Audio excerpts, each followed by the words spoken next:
Hello students, इस video में हम डिस्कस करेंगे राइट एंड थंब रूल के बारे में। तो उससे पहले अगर आपने चैनल सब्सक्राइब नहीं किया तो इसको ज़रूर सब्सक्राइब कीजिए।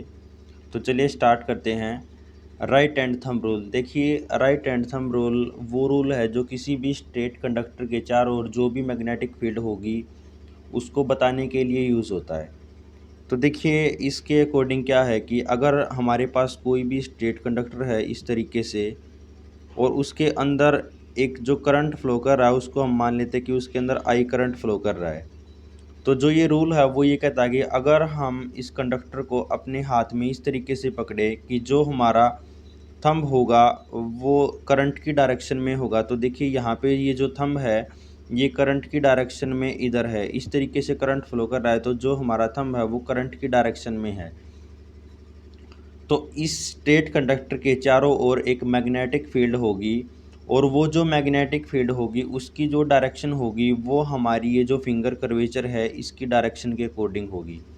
तो देखिए यहाँ पे ये जो करंट फ्लो कर रहा था वो इस डायरेक्शन में फ्लो कर रहा था, तो जो हमारी कर्वेचर है वो इस डायरेक्शन में घूम रही है। तो जो मैग्नेटिक फील्ड लाइंस होंगी वो इस तरीके से होंगी।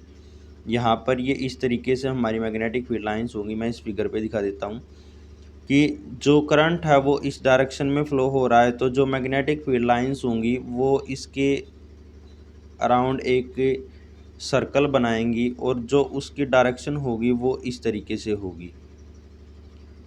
तो जो ये राइट हैंड थंब रूल है वो ये कहता है कि अगर हम कोई भी स्ट्रेट करंट कैरिंग कंडक्टर है उसको हम इस तरीके से अपने हाथ में पकड़ते हैं, जैसे जो करंट की डायरेक्शन है वो हमारे जो थंब है उसकी डायरेक्शन में है, तो जो मैग्नेटिक फील्ड लाइंस होंगी उनकी जो डायरेक्शन होगी वो हमारी जो फिंगर की जो कर्वेचर होगी उसकी डायरेक्शन में होगी।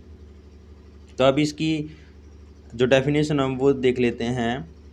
Imagine you are holding a current carrying straight conductor in your right hand such that the thumb is pointing toward the direction of current. तो यानी कि जो थंब की जो डायरेक्शन है वो करंट की डायरेक्शन में है।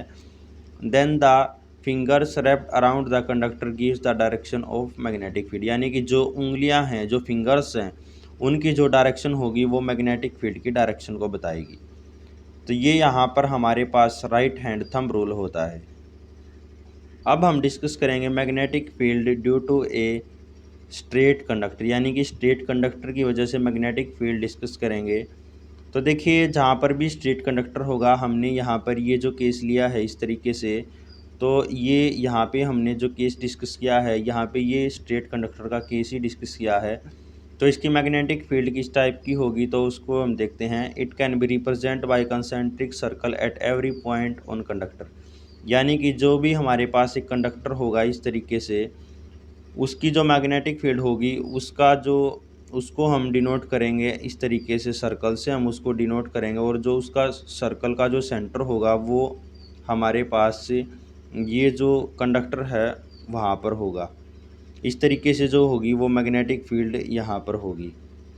उसके बाद है जो मैग्नेटिक फील्ड स्ट्रेट कंडक्टर की वजह से है, उसकी जो डायरेक्शन होगी वो हमें राइट हैंड थंब रूल से मिलेगी।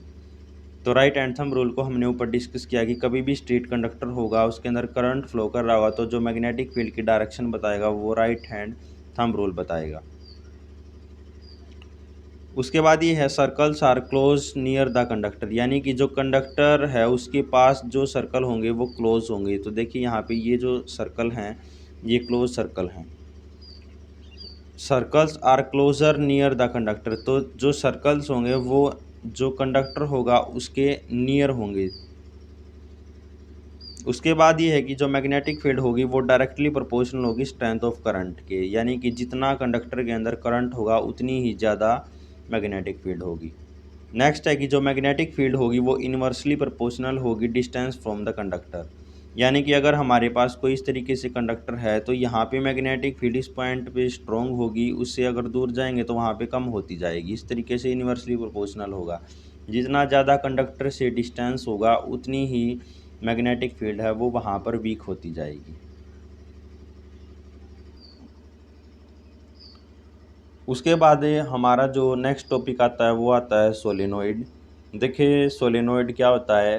तो सोलेनोइड के लिए सबसे पहले तो हम एक होलो कंडक्टर लेते हैं इस तरीके से। ये यहाँ पे हमने एक होलो कंडक्टर लिया।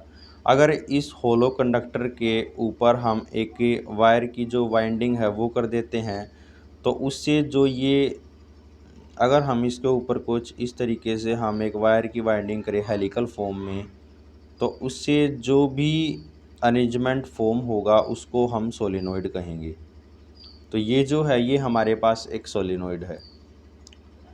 तो देखिए इसमें सोलेनोइड में क्या होता है कि जो मैग्नेटिक फील्ड होगी सोलेनोइड की वो एक बार मैग्नेट की तरह होगी, यानी कि जो बार मैग्नेट की मैग्नेटिक फील्ड होती है उसी की तरह होगा। दूसरा ये होगा कि जो मैग्नेटिक फील्ड है जो सोलेनोइड के अंदर होगी वो यूनिफॉर्म होगी और उसको हम पैरेलल फील्ड लाइन से रिप्रेजेंट करेंगे। तो इसमें देखिए मैं बता देता हूँ यहाँ पर। तो यहाँ पर ये हमने एक सोलेनोइड लिया है, इसमें देखिए यहाँ पे ये जो फील्ड लाइंस हैं ये यहाँ पे जो सोलेनोइड है उसके अंदर की मैग्नेटिक फील्ड लाइंस दिखाई गई हैं। तो इस प्रॉपर्टी में ये कहा गया था कि जो मैग्नेटिक फील्ड होंगी वो सोलेनोइड के अंदर वो यूनिफॉर्म होगी और उसको पैरेलल फील्ड लाइन से रिप्रेजेंट करेंगे। तो यहाँ पर ये देखिए ये सोलेनोइड के अंदर यहाँ पर इस तरीके से ये यहाँ पे पैरेलल लाइन बनी हुई है यहाँ पर। तो जो ये फील्ड लाइंस है ये जो सोलेनोइड है उसके अंदर मैग्नेटिक फील्ड को रिप्रेजेंट कर रही हैं। उसके बाद ये अगला जो पॉइंट है वो है कि जो डायरेक्शन ऑफ मैग्नेटिक फील्ड है जो सोलेनोइड के जो आउटसाइड होगी, बाहर होगी, वो नॉर्थ से साउथ होगी। तो इसमें देखिए ये यहाँ पे ये जो पोल है ये नॉर्थ पोल है, यहाँ पे ये जो पोल है ये साउथ पोल है। तो जो मैग्नेटिक फील्ड की डायरेक्शन है वो बाहर नॉर्थ से साउथ है और जो अंदर होगी वो साउथ से नॉर्थ है। तो देखिए यहाँ पे अंदर की जो डायरेक्शन है वो इस तरीके से साउथ से नॉर्थ की तरफ है। अगली प्रॉपर्टी ये है कि जो सोलेनोइड है उसको हम magnetic material like soft iron. तो जो सोलेनोइड होता है उसको अगर हमें किसी भी मटेरियल को मैग्नेटाइज करना हो तो उसके लिए हम जो सोलेनोइड है उसको हम यूज़ करते हैं। तो जो सोलेनोइड होता है वो मोस्टली इलेक्ट्रोमैग्नेट में यूज़ होता है जहाँ पे हम सब्सटेंस को मैग्नेटाइज करते हैं।